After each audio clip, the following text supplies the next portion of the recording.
All right. Says we're now streaming live on Facebook. Hey, John, how's it going, man? What's up? How's it going, Pat? Good. I want to talk about land. Land. In fact, I want to start with the preamble to the Code of Ethics for Realtors, which is actually a really cool document. Mm-hmm. So here's how it starts. The first line says, "Under all is the land." It's pretty profound. "Upon its wise utilization and widely allocated ownership depend the survival and growth of free institutions and of our civilization." It's pretty awesome. Goes They're not, on. they're not taking this lightly. They're not taking this. This is serious stuff. This is really serious stuff. And so it goes on. And then there's another line later on that applies directly to us as agents, as realtors. "Such interests impose obligations beyond those of ordinary commerce. They impose grave social responsibility and a patriotic duty to which realtors should dedicate themselves and for which they should be diligent in preparing themselves." So that is what I'd like to start the home game off with today, because it seems like once a week we'll have somebody, in particular in this market, gosh, there's not enough inventory on the market. What if we just moved out there and bought a piece of land and threw a house on it? Mm. Could we do that? I want to talk about that because that's a real legitimate, and I mean, look, it's happening. People are buying new construction. Usually they're buying new construction that's already had a developer. They've already gone through all the study periods. They've already gone through all the infrastructure. They've already done everything. And you pick out fit and finish and move into your new home. That title transfers. You've got lot lines. It's all mapped out. But it's got to start somewhere. And it all starts as raw land. Mm. And under everything is the land. 200 years from now, when a stick-built home is no longer, probably, or has been reimagined a lot, the land is still there. Yeah. And so the land that you purchase is really the most valuable thing. And actually, we were talking to one of our past clients recently, and he made a tremendous observation that was really interesting. And you'll know who it is as soon as I mention the idea. He said, when I bought my house most recently, I looked at the valuation of the land, and I looked at the valuation of the house on the land. Mm-hmm. And the reason I wanted this house was because, unlike most of the houses around, the land was more valuable than the house, and that's what I'm really buying here. Mm-hmm. And that was very, very interesting. And he's a great entrepreneur, great thinker. And I thought to myself, gosh, this person really gets it. Now, he was also buying for the long haul. Mm-hmm. This is, in his mind, this could be something that his kids end up receiving. And that's actually how people thought about land. The earliest folks who settled, from the old world into the new world were thinking about land with a degree of permanence that lasted beyond them. So when we talk about land, I think there's a sacred right to thinking about the proper use of land. And as we advise folks, it's not just sort of oh yeah, just go ahead and plop a house over there and it's no problem. And there's a lot of restrictions on doing so. Mm-hmm. I think in many ways, rightly intended early on, maybe it's a pain in the rear end to deal with some of this stuff now currently, but it all stems from this understanding of land and the acquisition of land and the proper use of land as a real sacred obligation. So with that heavy introduction, I want to talk to you about land, because we've been working with a lot of folks on some land acquisition, sales recently, and you had some things that you wanted to kind of throw out there to folks to maybe caution them and make sure at the very least they're aware of. So Sure. what would you say is, where do you want to start off here, John? I don't know. But I will just say that when you're working with land, there are just a million different things to consider. We've been really fortunate, Pat, to really have grown our business in a great way, and to have that include a lot of a lot of land opportunities, really. And each time we're involved with something, I mean, it's a little bit different, and there's a lot of legalities, obviously, but I think first and foremost, you want to try to think about what could you do on this land, right?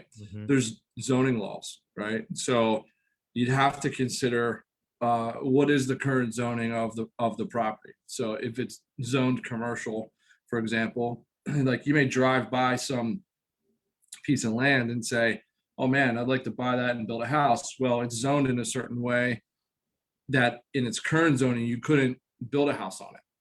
Well, could you build a house on it one day? Maybe, possibly.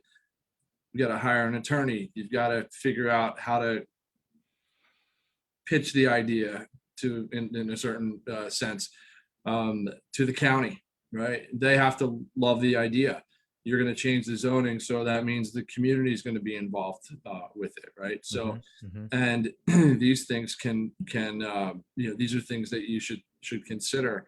Um, my gosh, I mean, if you have a big piece of property, there's going to be requirements from any county to uh, preserve some of that land. So let's just say you have a certain amount of acres. You think, well, I'm going to put this many houses on this many acres because it fits. Well, the county, wherever you are, is going to say, well, a certain amount needs to be parkland, a certain amount is going to be nature trails, a certain amount is going to be preserved for recreation of some other sort. Hmm. By the way, you need to build sidewalks, and you need to build a new road, and you need to build a new sewer system, and you need to manage your stormwater. So all that stormwater, where's that going to go? So there's just so many different things to consider with it. But I think more and more, rightly so, Pat, when you say people are coming to us and they're saying, "Hey, we just want to go buy some land and build a house on it." Why are they saying that? They're saying that, number one, the main reason I think is they can really do anything from anywhere nowadays, right? Hmm. You don't need to be in the middle of the city in a condo and walk to work. So that's a key factor. But also, there's no inventory on the market. So if you want to buy a house right now, this is a very complex idea for you. And so the more you look for houses, you look in a neighborhood, there's one house on or no houses on the market. Right. So there's this reality of the inventory being really low and hyper competitive. We're in a we're in a deal right now in a neighborhood where the price escalated 18% over the list price, right? This is unheard of, really. Right. When people talk about the run up of, you know, '05, '06, '07, really, until the crash. I mean, there's this reality of every week there's a new record in a neighborhood. Right. But man, 18%, there's nothing even close to it historically in the neighborhood. And so these are the factors that are sort of drawing people into wanting to go buy land.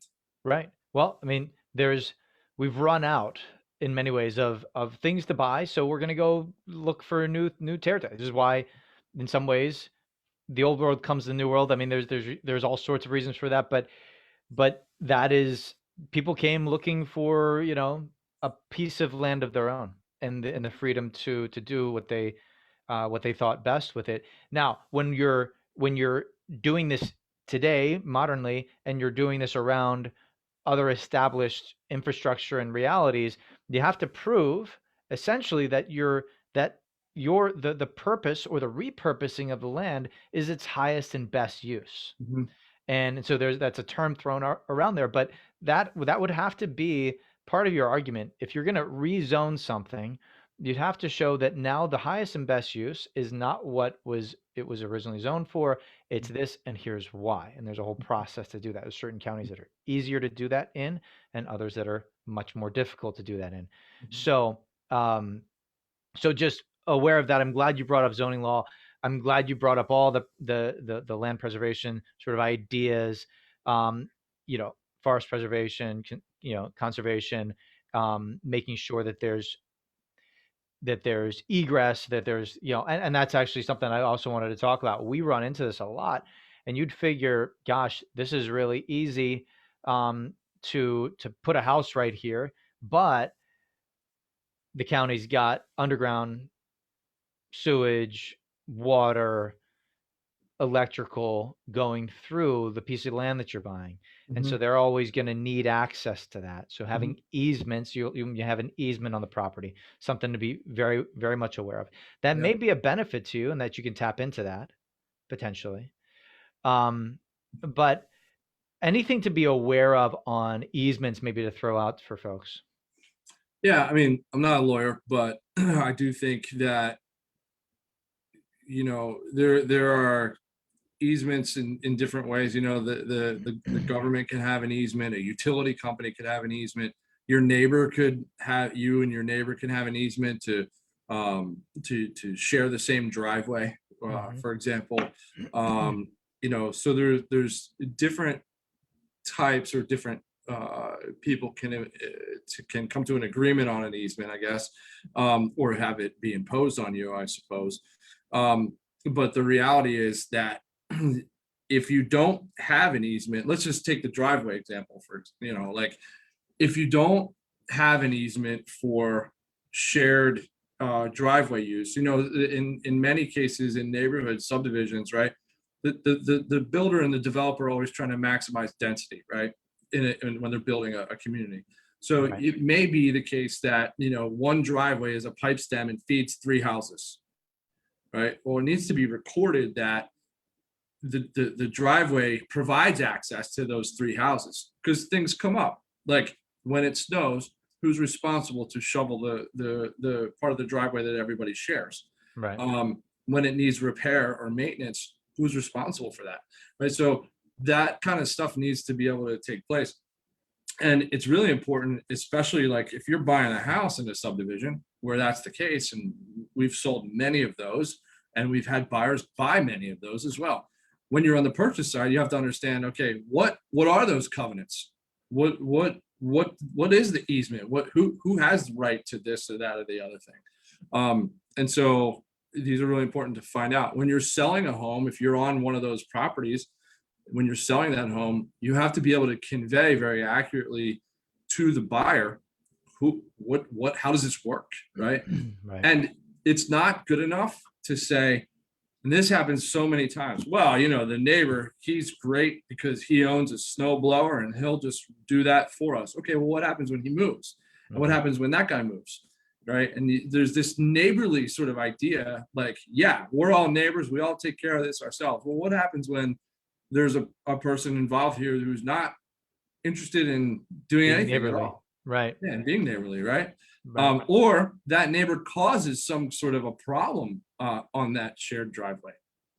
We're digging down a rabbit hole, but the idea is that, yeah, there are things regarding the land that need to be understood really, really well when you're making a purchase or when you're making a sale as well. So, um, It's great. Now, I think it's also informative, even if you're just an individual who would like to buy a lot and then build on it. It's also informative to think of it like if you were a developer and you were going to buy 10 lots or 100 lots or 300 lots and you were going to develop something from raw land and put a bunch of homes on it, what you would have to do. Because I think there's a lot of lessons that we can take in the micro version from what would have to happen that I think a lot of folks just, you drive by it every day, you don't even realize what has to go on there.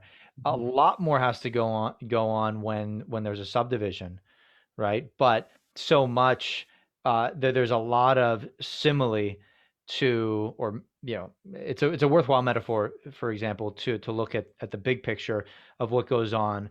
So when we're approached by a developer and we're looking for land and maybe they buy multiple lots, what are some of the things that developer has to look at and has to study during the study period typically sure. I mean, about what they can do?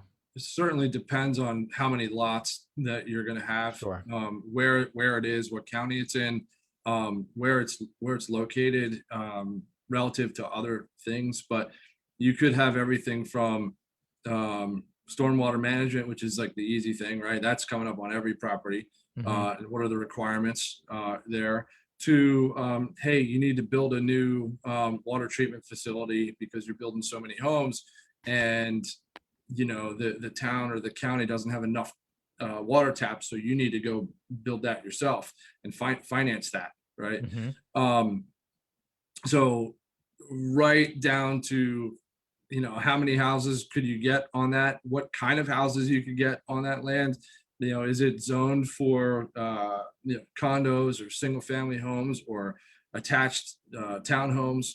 um, what's the grading of the land, and are you going to have a walkout basement on that lot and not on that lot over there.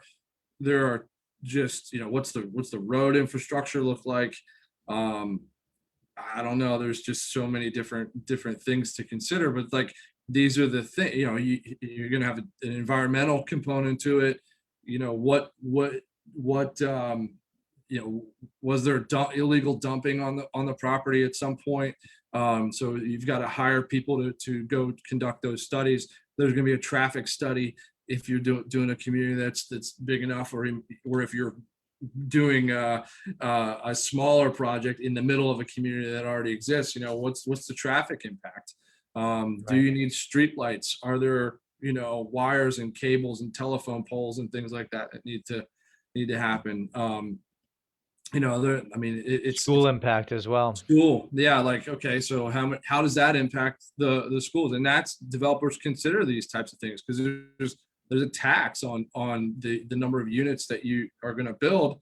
That there is going to be a school impact, and developers pay for that, right? The access to build those homes is to make sure that the school can still keep providing services to the kids. Right. um, so Even down to the soil as well. I mean, what can the soil sustain, right? In terms of just terms of infrastructure. There was a classic case. This is going back almost 14, 15 years now Mhm. in Loudoun County, where they were building on limestone.